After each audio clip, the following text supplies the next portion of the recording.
forgiveness is, I just release you. It doesn't mean I'm okay with what you did. It doesn't mean I'll ever have to be okay. It's just, I release you to figure that out, but I'm not going to be anchored to you in that anymore. And when you cut those ties, and when you find people, Jim, who have held on to these anchors, no wonder you can't float to the top. When we release the need to be right, when we release perfectionism, when we release the need for things to go the way I need them to go to make me feel comfortable, right? That certainty, then we actually can find that there are much more other avenues that life will provide for you, and open doors that life will provide for you that will probably better. It's just a redirection.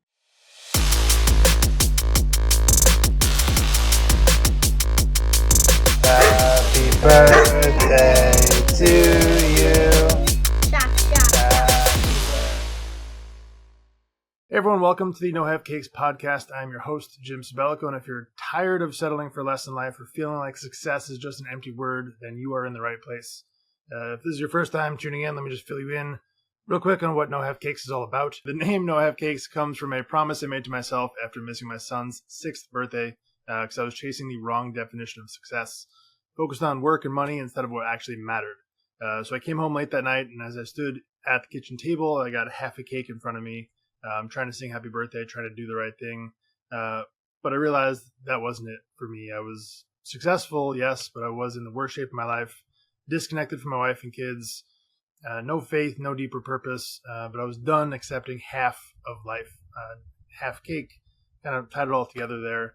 And in that moment, I realized that that's when I vowed to go after the whole cake of life. I wanted true success in business, relationships, physical health, spiritual growth, financial security, and emotional well-being. I wanted all of it.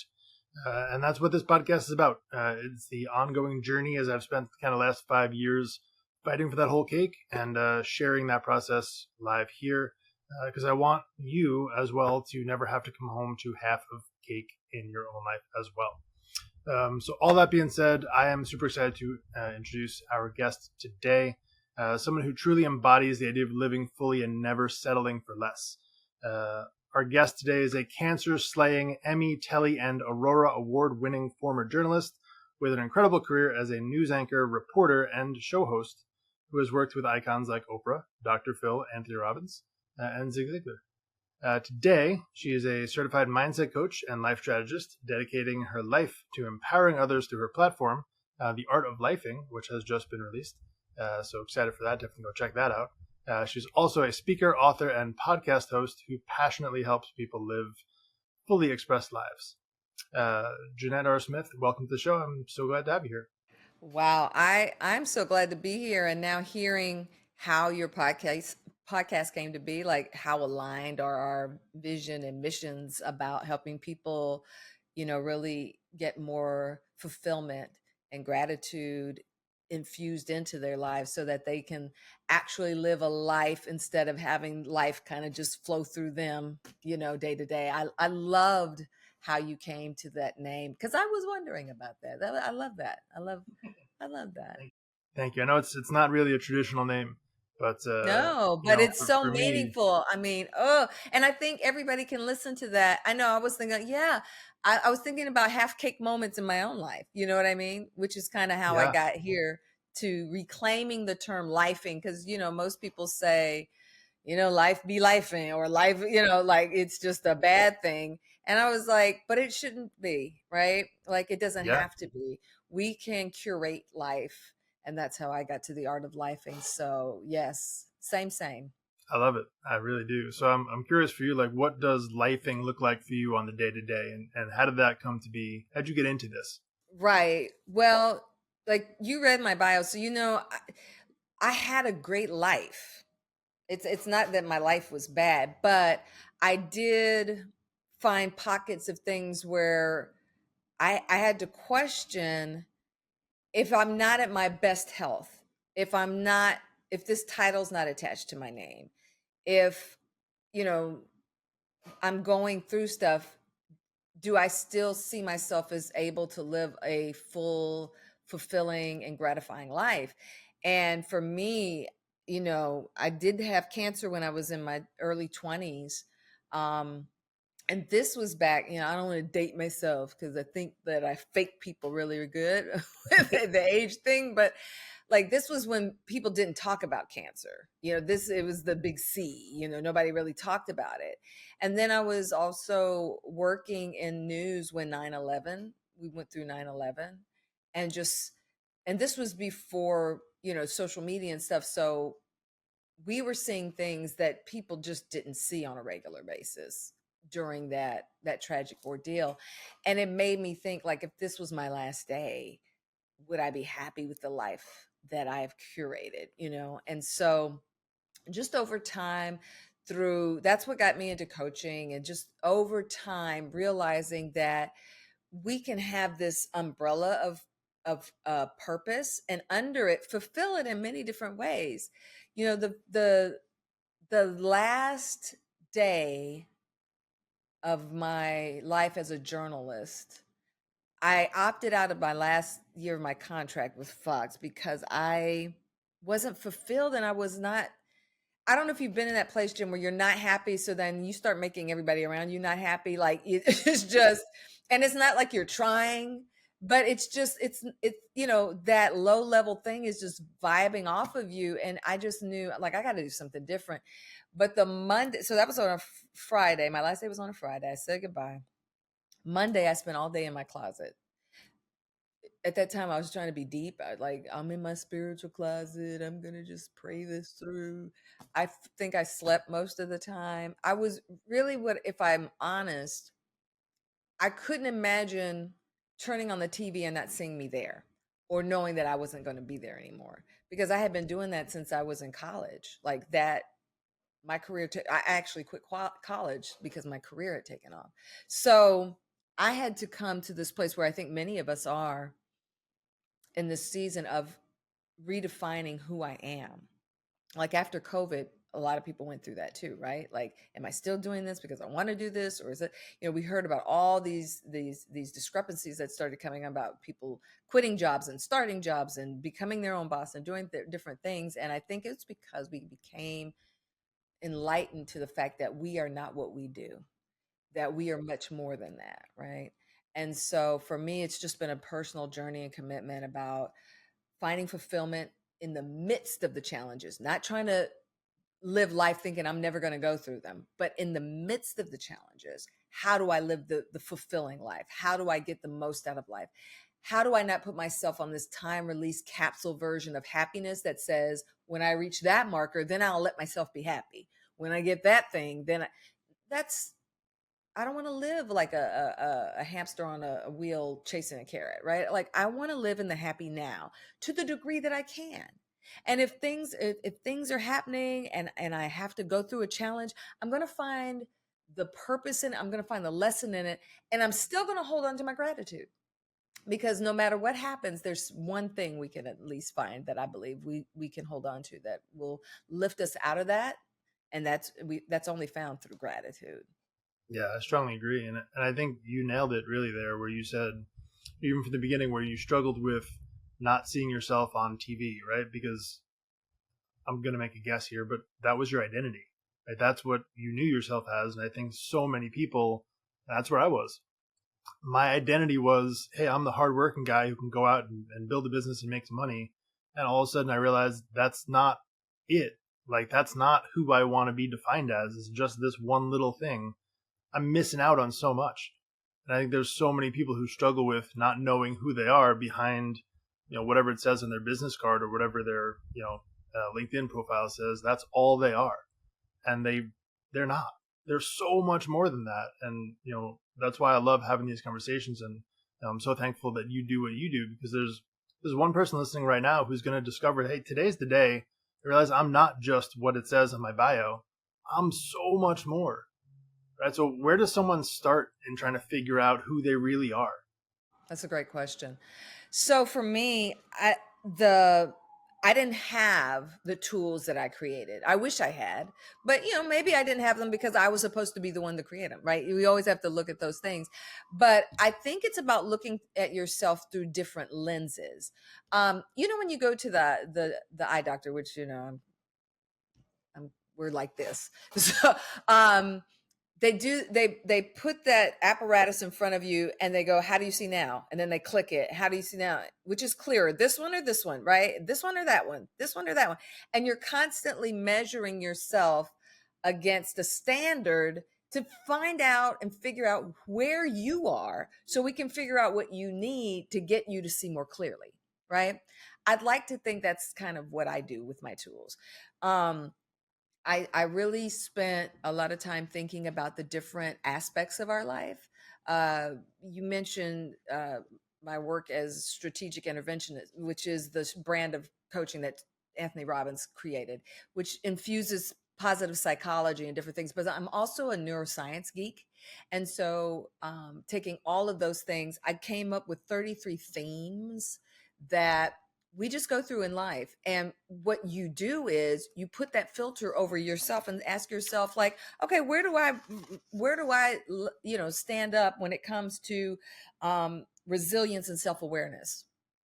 And then you go through these prompts, and it's a guided journal, because I feel like I don't know about your wife, and I don't know about you, but I have a bazillion journals. I have a bazillion of them, and they're good journals for different things. But sometimes I feel like they kind of ask questions and then leave me out there to kind of figure it out. Like, what happens if I make a hitch? Like, if I hit a little road bump, like in the gym, you need somebody to help you get this heavy weight up, right?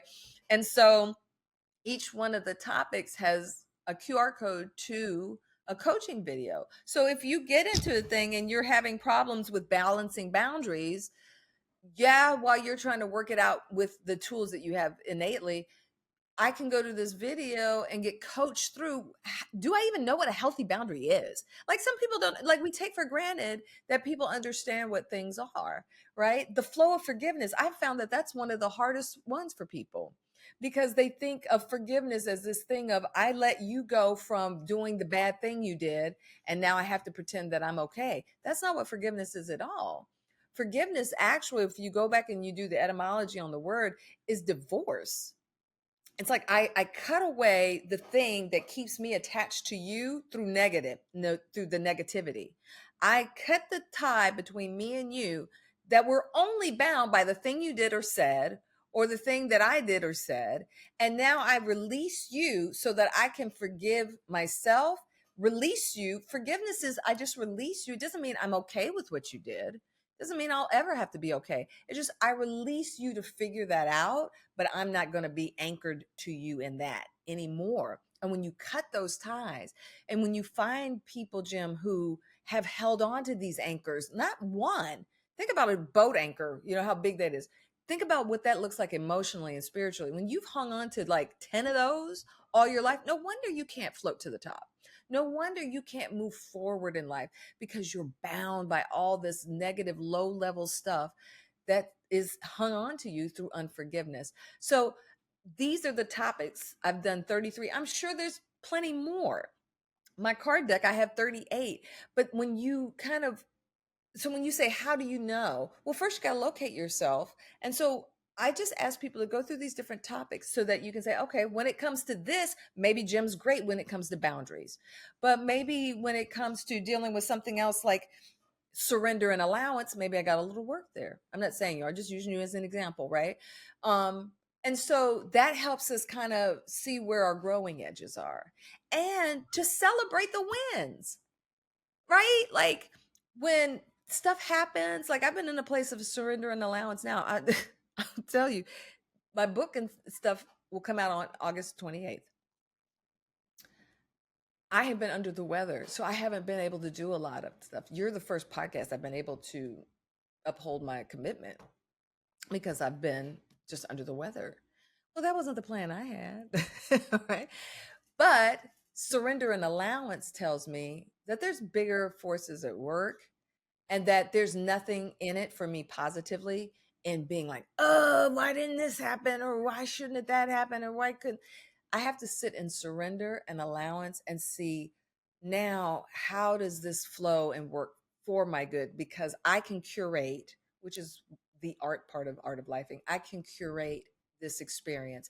I can either go with the flow and see where it leads me, get the best out of it as I traverse through this little thing, or I can just sit here and, doubt and hurt and unbelief and, disregard of all that life really has to show me in this moment because I think it has to happen a certain way.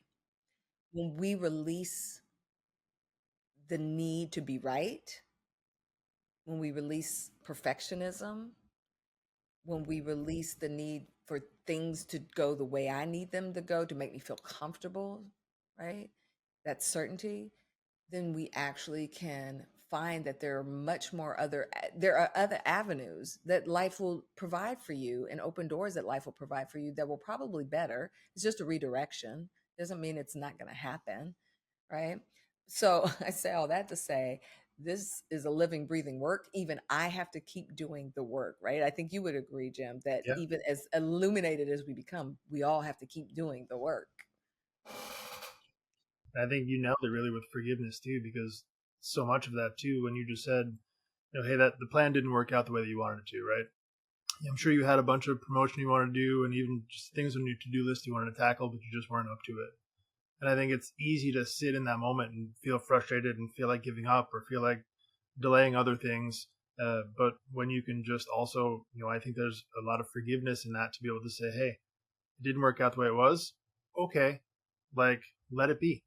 Just make the best of it at this point and just ride the wave for what it's supposed to be. And I think there's a big faith component there where an understanding it's already mapped out.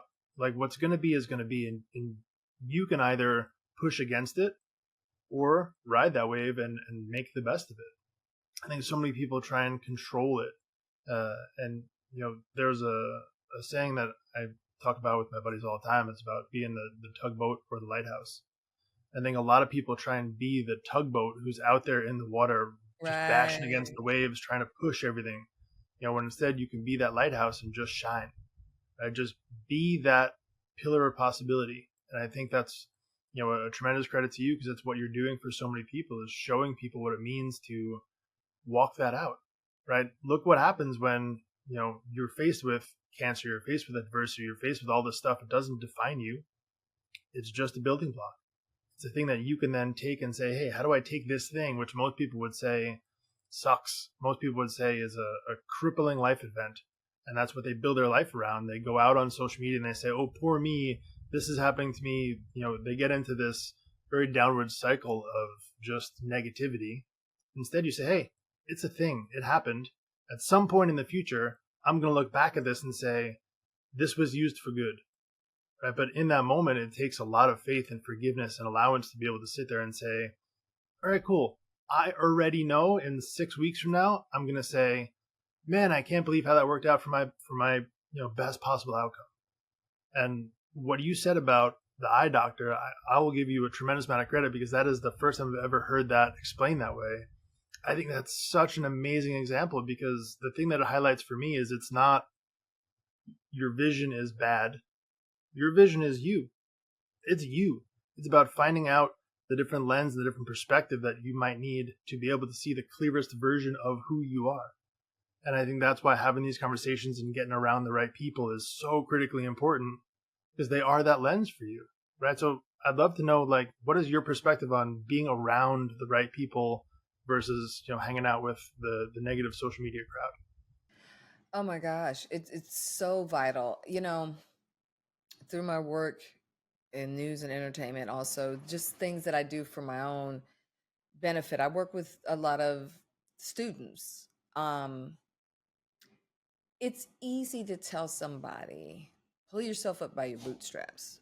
But if they live in a place where they don't see a lot of bootstraps, that's going to be kind of hard. And so the work you do, the work I do, it's important to put positivity around people where there is none, where they're lacking, where it's dry.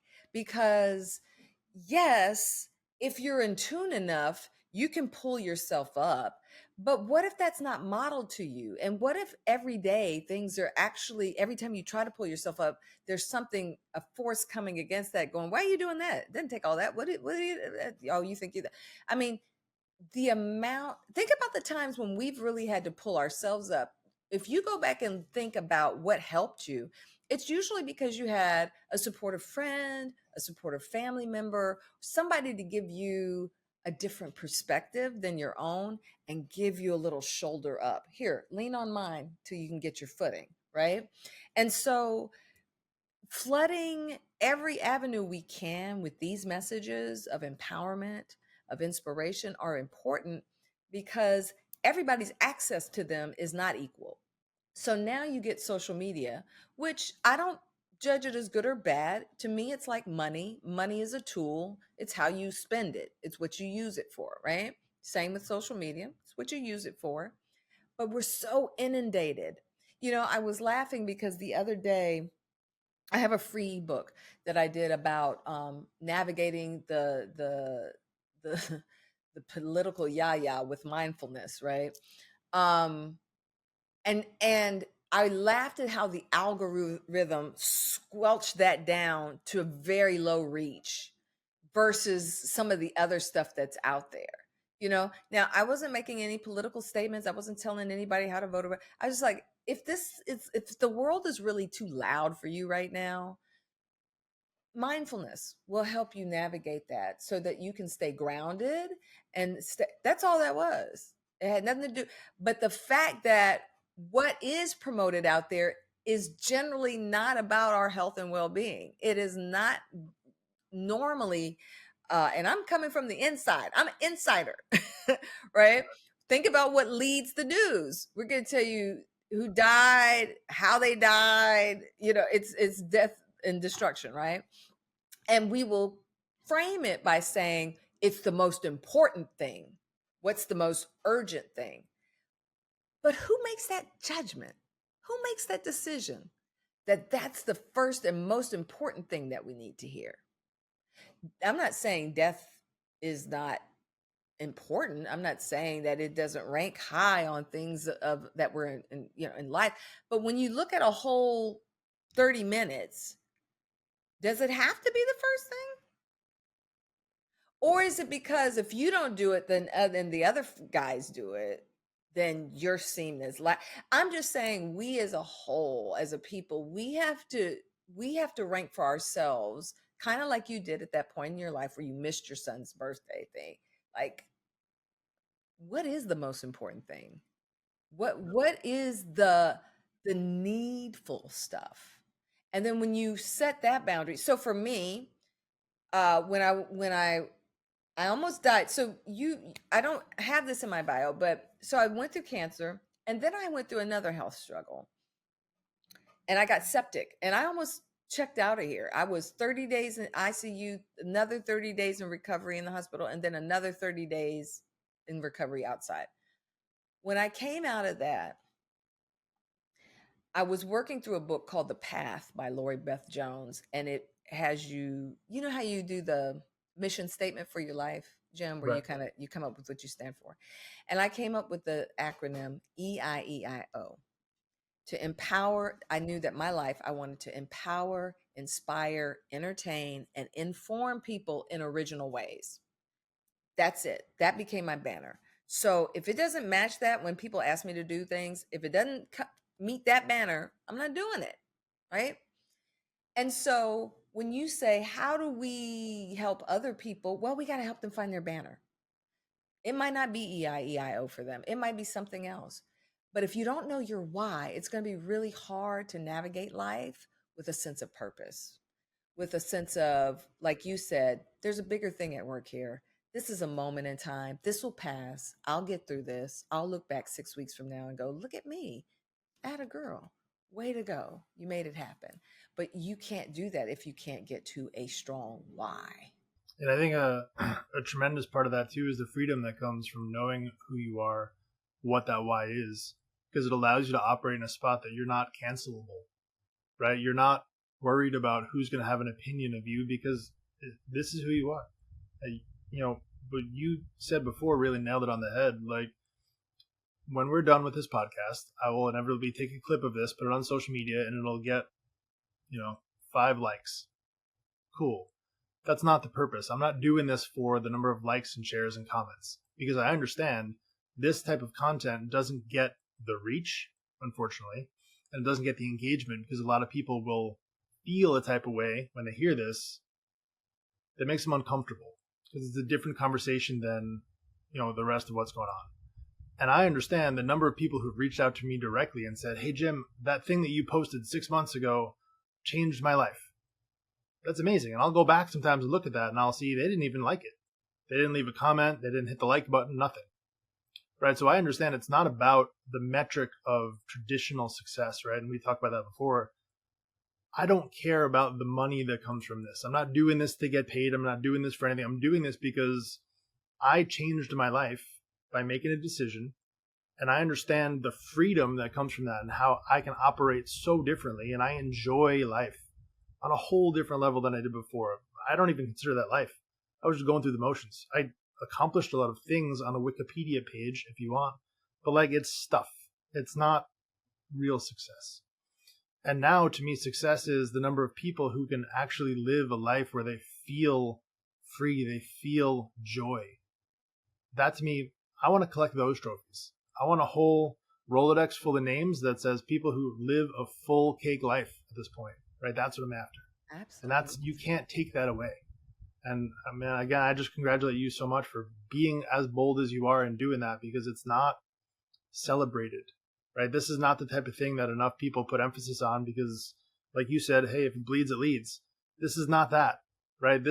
We are trying to genuinely help people. And unfortunately, it's not celebrated. So it takes people who are bold and courageous to stand up and have that conversation. Say, hey, I don't care if you don't like this. I don't care if it gets 2 shares. It's the truth. And someone's got to stand up and be willing to have that conversation because you need to hear it.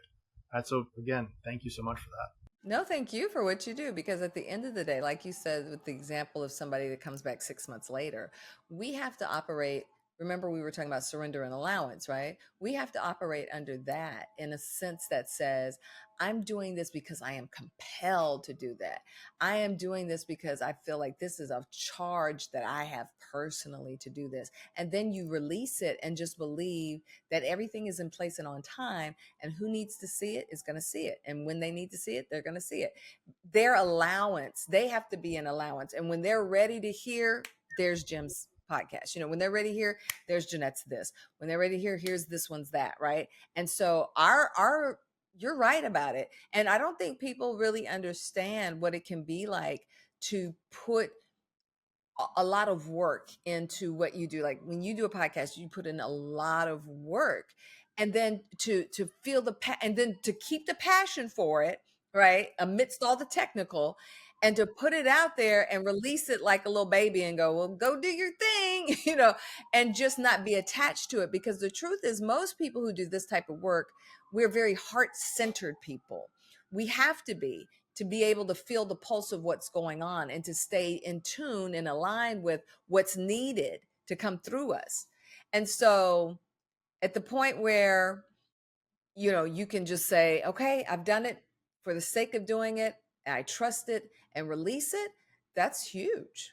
To be honest with you, I'd love to actually parlay that into the fact that we are real humans and this is not like hyper produced. This is just 2 people who have a genuine passion for helping other people who want to show up on a Tuesday morning and have a conversation.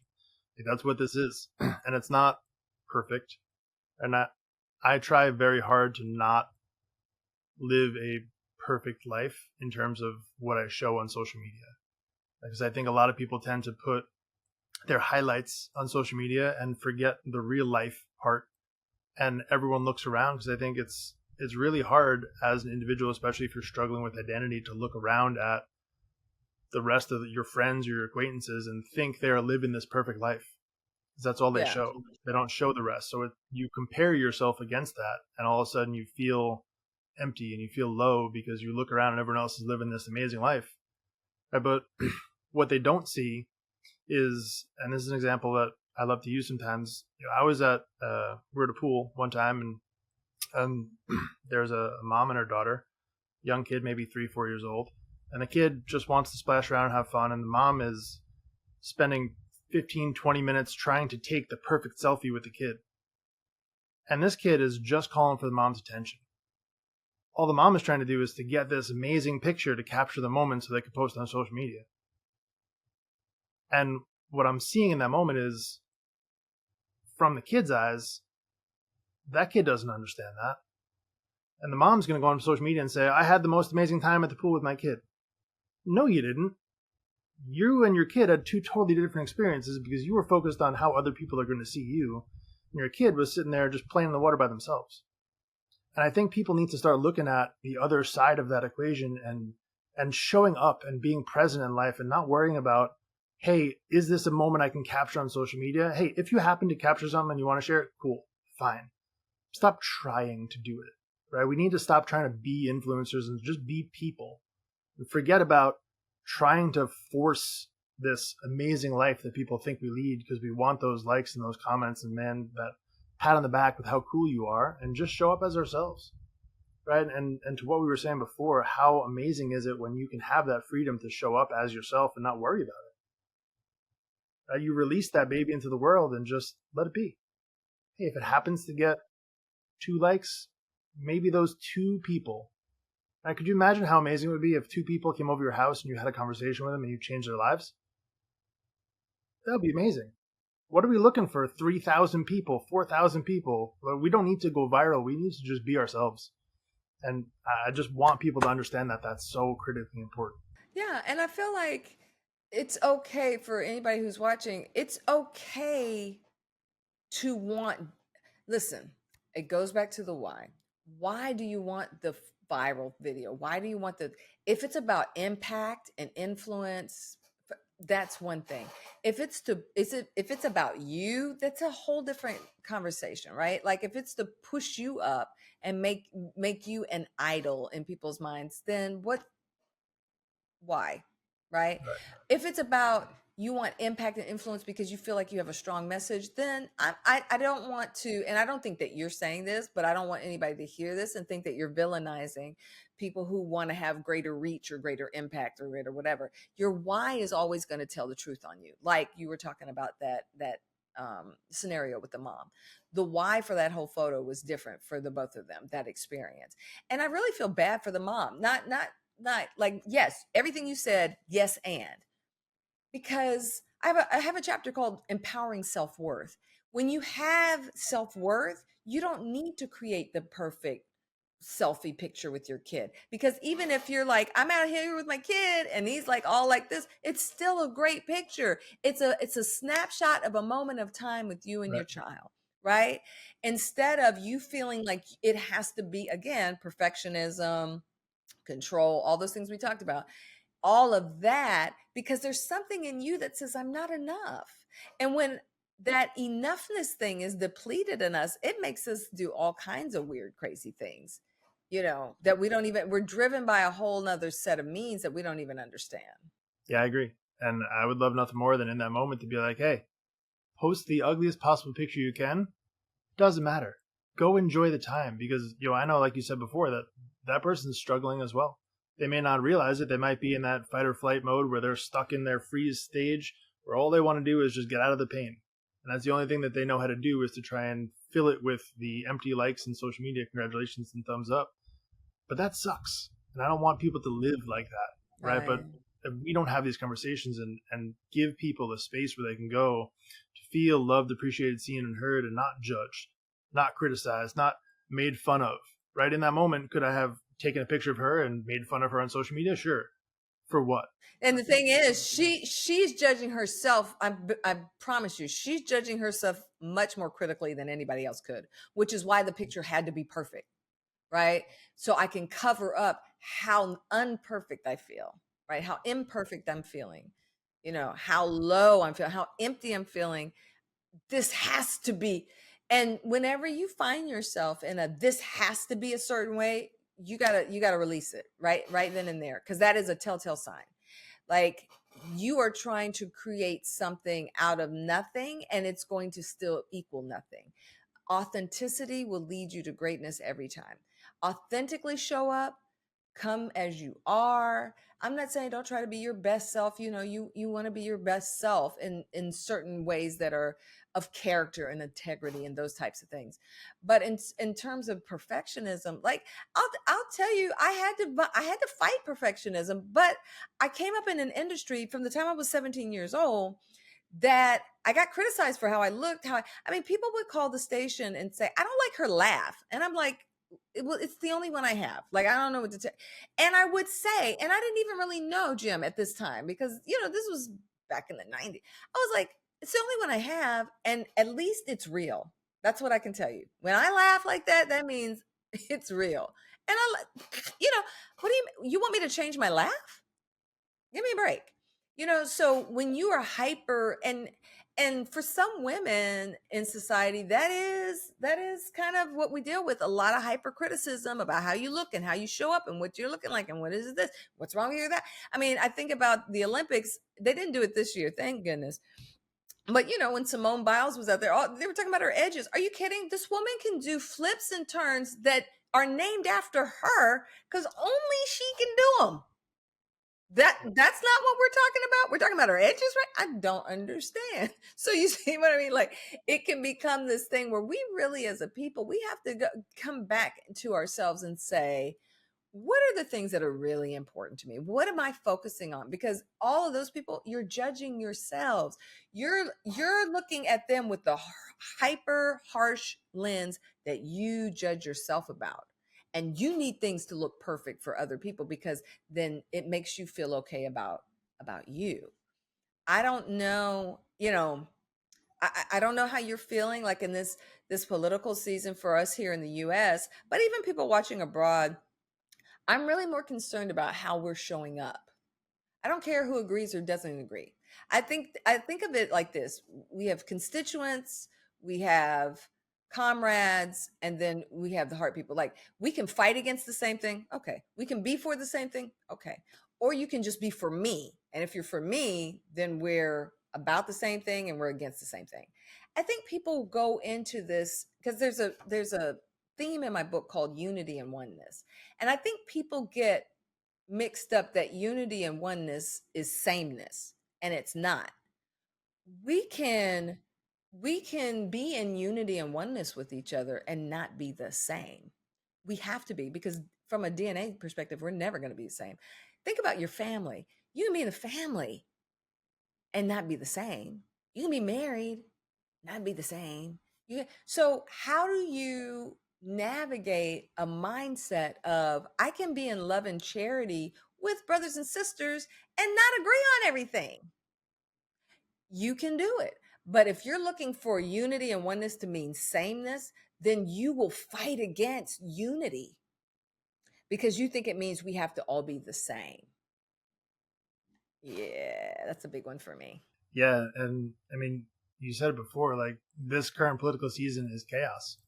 And there's like it's so hard to have a conversation about it because people will just get enraged over one thing or the other. But I'll tell you what, I don't see either side as showing up as a leader. Right? The goal to me, a president should be a leader. And currently, I don't see leadership behavior. Because what happens is you've got people who are going to just say, this person is the worst because of this person is the worst because of that. Or it's not, I don't want to hear about this person did that wrong, or the negativity behind either side. You need to show up and say, hey, we are united as a country. That's what we need to be. This is where the country needs to go as a whole. How do we come together and accomplish that to help everyone live their best life possible? It's not going to happen if we continue to divide each other among black versus white, straight versus gay, Republican versus Democrat. Like, hey, everyone's got their thing. Okay? Be you. Be unapologetically you. Don't try and make anyone else have to follow your same values. If that's what you believe in, cool. I'll celebrate your ability to believe in whatever you want to believe in. But we got to unify. And you said it so beautifully, because it's not the same, right? I always say when two people always agree in a business, one of them is unnecessary. There's no need, right? In our family, we are all different. We all bring a different ingredient to the recipe. Like, it's so important to have difference, but the same goal.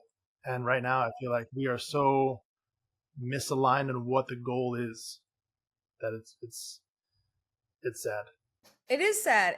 And the other thing for us as we're talking about lifing is, if you're not clear on who you are and what you believe, then you normalize things that you wouldn't normally consider normal. You'll normalize behavior that is really kind of ludicrous, but in your mind, because you don't really know where you are. Remember, we talked at the very beginning about you got to locate self. If you don't know the things that are important to you and why, and then you have anybody tell you this is what you believe, this is what you believe, this is what you believe, and why, and you don't do your own assessment of, let me see if that makes things clearer for me, or blurry, clearer or blurry. That's what you should be doing. Is this making things clearer or blurry, clearer or blurry, until you get your prescription for your POV that works for you, instead of somebody just handing you a pair of glasses and go, wear these, and then your eyes will eventually adjust. I don't know if you ever wear readers, Jim, but like I have different pairs of glasses. Some are readers, some are prescription. I can tell when I've been in like out of my prescription for too long, because I just throw on readers to do something on the computer, and they'll help me to see what's immediately in front of me. But when I take them off to live more fully, my eyes are jacked. I'm blurry. And that's what I feel like, again, back to vision, what we do as people, and it doesn't just happen in this country, it's wherever you find people, this is what happens, right? Somebody hands you a prescription, says, wear these, your eyes adjust to what they hand you. And then when you take them off and go, let me be independently thinking, now you're like, what? What's happening? Yeah, no, that's so good. That's such a good way to describe that. I love that analogy so much. It makes me think too of how much time we spend consuming content that we shouldn't even care about. To your point, I think it's okay for people to feel those, like any emotions you have. Yes, they are honest, they are real, they are legitimate. You should feel them. But like you said, you get them out. Don't let them have you. You have the feelings. Don't let your feelings have you, because then now it that drives you into doing things that you wouldn't normally do. And here's the truth about engaging like that online. You're not going to change anybody's mind, not online, because there's a psychological uh there's a psychology behind having a conversation in front of people that's going to be much different than if like you and I are having a conversation on the side. If you're having a conversation with somebody on the side, they may listen to you, whatever, but when you're on a platform in front of people, there's too many other variables. Like, you're not going to make me look stupid in front of a bunch of people. I'm going to win.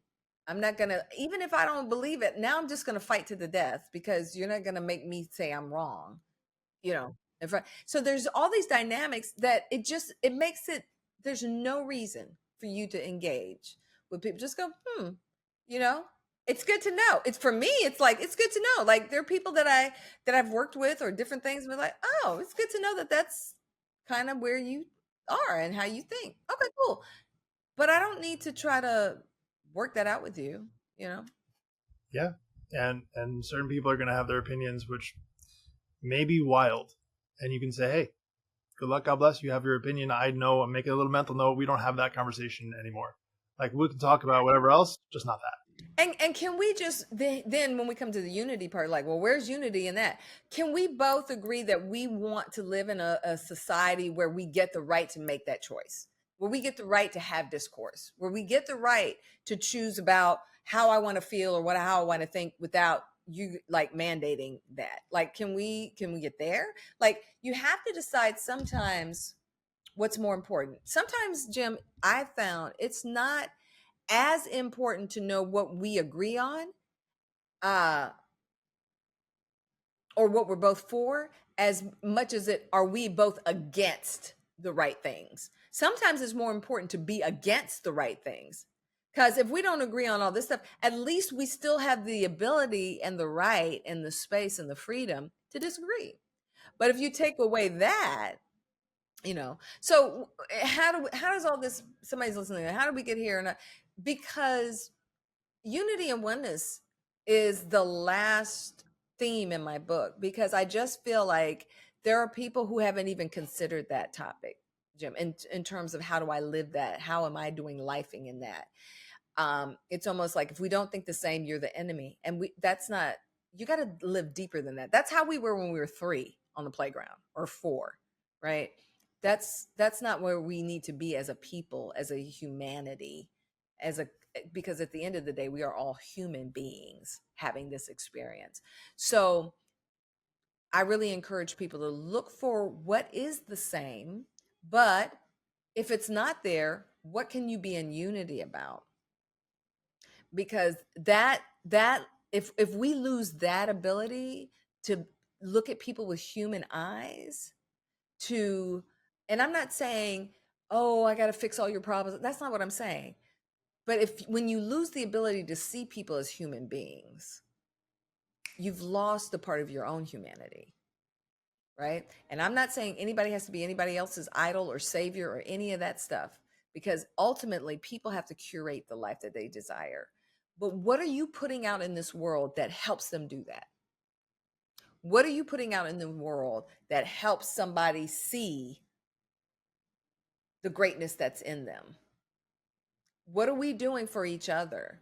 And that's where I think we go back to social media, where sometimes the judgment, the self-judgment, because people aren't telling the truth about who they are. They aren't telling you, and listen, put all the highlights up. I'm good with the highlights. If you feel led to share, hey, I had a tough day today, and da da da da, okay, people are going to know there's the human factor. There's the human factor. It's okay for me to be human too. I think about the stats on suicides that had gone up there for a while amongst teens because of social media, because of bullying, because of comparison, and and competing. And again, you're not going to look at a teen and say, pull yourself up by your bootstraps, you should know. But no, because if all they're inundating themselves with is this world, this environment that's not even real, that says you got to look like this, you got to be like this, you got to achieve this high, you got to get this, you got to da da da da. And if not, and they have tuned out helpful parents, or they've tuned out helpful mentors, or they've tuned out the world that has that alternate POV, they can't hear it. So we really have to pay attention to our youth. We have to pay attention to what they're saying and what they're not saying. Lifing, this book is great for even like our young adult getting ready to go to college, because you talk about testing who you are and what you're made of and what you stand for. That's college, because up until then you've had the shelter and protection of at least one parent. You get out there, it's a whole new world. Everybody's struggling to find their place in space. So you better really start doing the work about, who am I, what do I stand for now? Yeah, because that gets messy real quick. You can fall into a lot of traps there. That's a good point. I know we're running low on time, so I do have a couple other questions I'd love to get to if we could. My question number 1 would be, if you had one piece of advice to give to someone to have a whole life type of day, like where they've got that emotional success, that relational success, that physical success, like what does that look like from your perspective? What would that one bit of advice be for that somebody?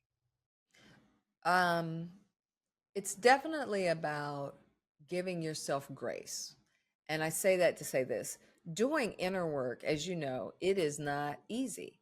I mean, when's the last time you looked yourself in the mirror and gave yourself some red hot truth? Like, it's not easy, but that's what you have to do to create and curate the life you want. The art of life. And when you think about art, you think about an artist. Let's think about a painter.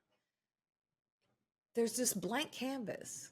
They have to take what they imagine here and create it there, which is what we have to do with our own lives. There's a life that we desire here. And the reason those desires are there is because there's something in it about you, your gifting, your talent, your purpose here, that is supposed to manifest a version of that out here, not just in your mind. And painters, they're messy. They do a stroke, they have to smudge it out. They do this, they do that. And so the grace I'm saying people need to extend to themselves is, allow life to be messy. Allow life to not be perfect. Allow life, don't compare and contrast your life with somebody else's. Don't compete. Allow what you find to be okay. You are fine just the way you are. But if you want more, accept where you are with gratitude and go, I'm thankful for the roof over my head. I'm thankful for the food that I've got on the table. I'm thankful. Start with that, marinate in the gratitude, and then start looking at these different areas. Where do I need to pick it up? And always attach it to a why. A strong why will motivate you and inspire you to make moves and changes when nothing else will. Because why is always anchored in purpose, and purpose is why you're here. I love that so much. I love very well said. I also really love specifically how you include art in the art of lifing because when you started talking about that, I was laughing a little bit. Last night I was painting a birdhouse with my daughter. She's 7, not the cleanest of artists yet. But she was painting and she was being a little bit messy with her lines, and we had the conversation about there's no wrong way to do art. Well, when you first asked your favorite type of cake, I was going to say carrot cake with the real cream cheese. I see. Right. But when you said attached to a memory, it makes me think of when I was growing up, my mother would always make these birthday cakes for me, these pound cakes, but they were dresses. So, you stick like the little Barbie. You have a girl, so stick the little Barbie thing down in there, and then the cake is the dress, right? And every year my mom would make me one of those, and they evolved just based on where I was in life, and different things. And so that's my favorite memory attached to cake, hands down. Wow, that's amazing. It's awesome. Those things that we think are insignificant at the time, how much they really matter. Right. Jen, I again just want to honor you and give you credit for this conversation because what you do, the work that you do, and the person that you are is inspiring, and we need more people like you. So I just want to honor you and thank you for being as bold as you are to stand up and share your story. It matters a lot. Yeah, I get emotional sometimes over this work, because I know what it feels like to be in bed and then be okay if you don't wake up the next morning. Like, I know what it's like to feel so lost, and not really know what's next. And my hope is that by connecting with people like you and others, that we become the louder voice that's in the world that Amen to that. says, you're special. There's something about you that's amazing. You don't need anybody else to confirm it or validate it for you. Know it for yourself. Do the things that help you grow in that knowing. Know that it's a constant work, that nobody ever gets to the, gold level, get the 5 stars, and now you've graduated and you never have to do the work. We're always right. We're always doing the work. We're always checking ourselves. We're always being in that introspective place. But if I've done anything, through this work and on your platform that help people see themselves and embrace their unique paths and find more joy and fulfillment in life, I'm done. Like, I'm great. I'm done. And I know that's how you feel too. So it's great to always, be with like-minded people doing work for good. I agree. Thank you. And again, I appreciate you and all that. If there's any way that we can support you and your book, The Art of Lifing, your journal, how would we best support you? I love it. Definitely check out the Art of Lifing website. It's TAOL Lifing. Let me try that again. TAO Lifing. And I spell lifing just like it sounds. Life, LIFE, ING. And I think it's kind of funny that I ended up with Tao, because I don't know if you know anything about different faith traditions and stuff, but Tao is like the path, the way. The actual full name of the website was taken, so I just think this was one of those redirections, Jim, where it's like, no, just this is good. So it's taolifing.com, and there you'll find out more about the journal. I also just want to say, if I can, that for people who are like, I don't want you to get stuck in what you think a journal is, because I really, through all my work, tried to include things that cater to different learning styles. Some people are more visual. So, there's artwork in here that we do exercises called punctum, where you look at the artwork and you get different kind of subconscious thoughts that come out of that. There's exercises, because I think, as you know, Jim, we can know something here, but until you embody it, it doesn't really become clear. So there's, the embodiment exercises, there's things that you marinate in. So once you get on a topic, you really work it until it gets to the end. This is one of my favorite pieces of art. We were talking about art. This one, navigating transitions, which I think is really poignant for where we are right now. We're all just trying to navigate transitions in our own lives and in the world. And so, like, I would ask you, what do you see here? And one of the things that I see is, like, she's got this little scar on her face. Like, sometimes navigating transitions, you get a little scarred up, but you're still okay. Her hood seems to be on fire. Maybe she just came out of a fire. Maybe she's getting ready to go in. She's building momentum to go into a fire. So there's just all these different ways that you can do introspection in a way that it meets you where you are. So I hope you all will check it out. I'd love to hear what your thoughts are, and definitely continue to just show up every day knowing that whatever is happening is just momentary, but you can make a decision today that can change the patterns for the rest of your life.